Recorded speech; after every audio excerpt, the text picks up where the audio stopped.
That night, someone whispered my name from inside the wall, softly, almost tenderly, the way one whispers over a cradle or over a grave.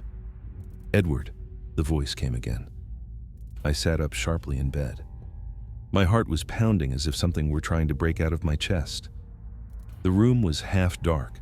Pale moonlight slipped through a gap in the curtains and fell onto the old wallpaper, cracked like dried veins. I had lived in this house for only 3 nights, and it already knew my name. The house had come to me after my father's strange death. He had never spoken of it, never mentioned it. Yet in his will it was written clearly without explanation, as if he knew I would one day come here anyway. Built in 1911. Owner. Unknown. Not my father, not my grandfather, not anyone from the family, simply unknown. On the first night, I heard footsteps in the attic. Slow, heavy, as if someone were dragging their feet. On the second, I heard crying in the basement, thin, childlike, breaking, as though the throat had long since rotted away, but the memory of the scream remained. And on the third, the house spoke. "Edward, you have returned." The voice belonged neither to a man nor to a woman. It was old, not by sound, but by essence, as if the walls themselves, soaked in time, death, and things no human should remember, had learned to speak.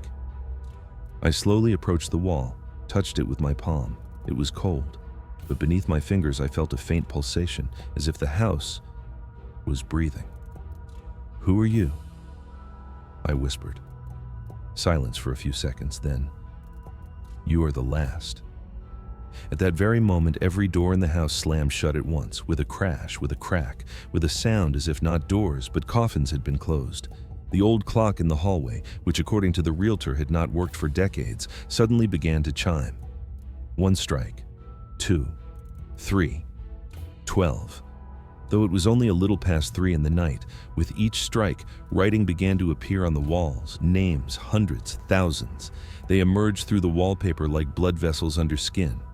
All the names were crossed out, except one. Edward. Mine. And beneath it, a date slowly began to appear, a date that had not yet come. The clock fell silent as suddenly as it had begun. The silence became thick, sticky, as if the air had turned into cold resin. And within that silence I heard breathing, not my own. Somewhere deep inside the walls, beyond layers of brick and rot, something was slowly inhaling and exhaling. I stepped back from the wall. The names began to fade, as if being drawn back into the house. Mine vanished last, but the date remained, as if it had been burned into the surface. I don't know how long I stood there before I noticed that one of the floorboards was slightly raised, just a little, but enough for a thin stream of cold air to seep through. The smell was strange, dampness, ash, and something sweet and metallic, like the scent of old blood. I knelt and pried the board up. Beneath it was a narrow staircase leading downward. But I had already been in the basement, and that staircase had not been there. The steps sank into darkness, into a depth where even the pale moonlight could not reach. The darkness there seemed denser than ordinary, like fabric you could step into. And then, from below, a whisper rose. The first one was afraid too. The voice was different, thin, broken, like a child's who had been screaming for far too long. I stepped down. With every step, the air grew colder. The walls were not stone and not wood. They were alive, soft, slightly warm, and beneath their skin something slowly crawled. At the bottom was a room, round, without corners. In the center stood a table covered with black cloth, rotted by time, and on the walls, portraits, people in old-fashioned clothing, early 20th century. And all of them had no eyes, empty black hollows, as if they had been scraped out. Beneath one of the portraits was an inscription, Edward H. Blackwood, 1911. I froze. It was my name. But the face in the portrait was not mine. It was older, gaunt, with a mad smile, as if the man had seen something after which he could never close his mouth again. And then a sound came from behind me.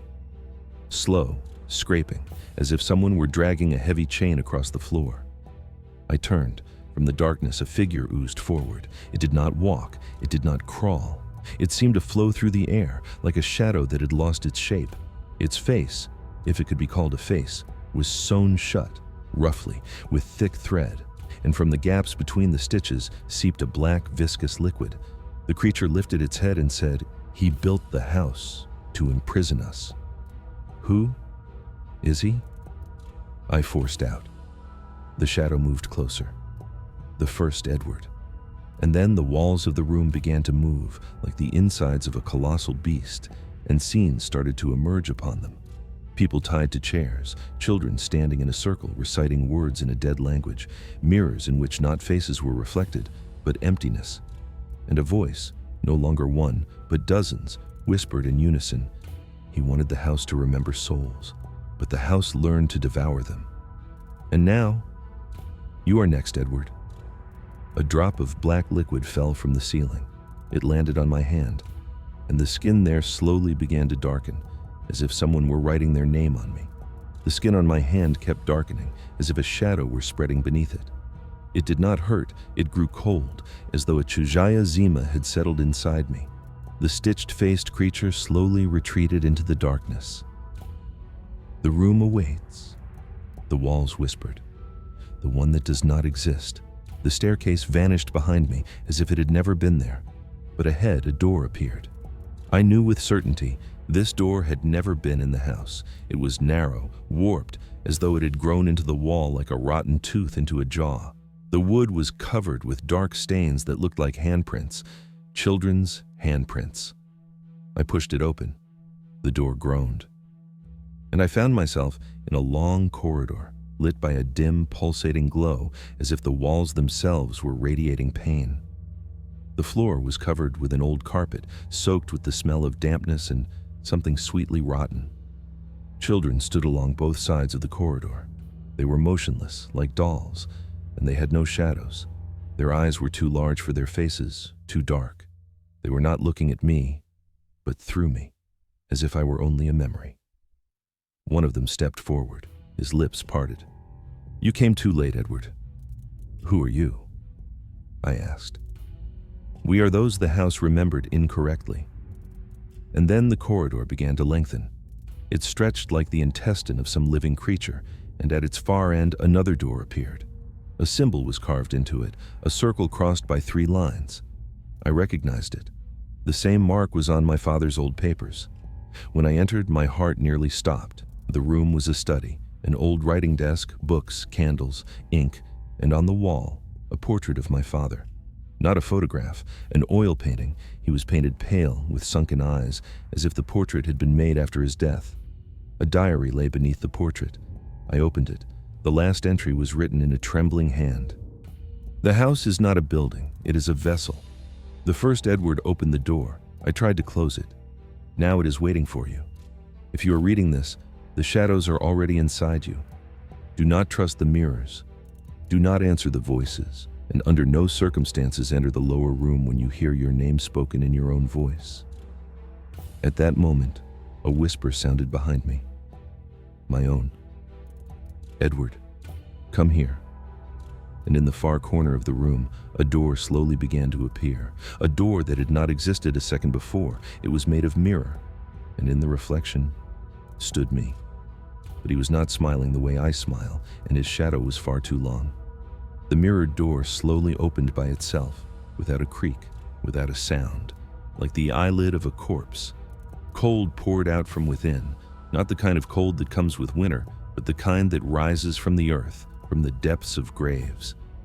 In the reflection, I saw the other me standing on the other side, waiting with his hands folded behind his back, like a koziain inviting a guest inside. But I did not step forward. Small hands clutched my clothes. I turned.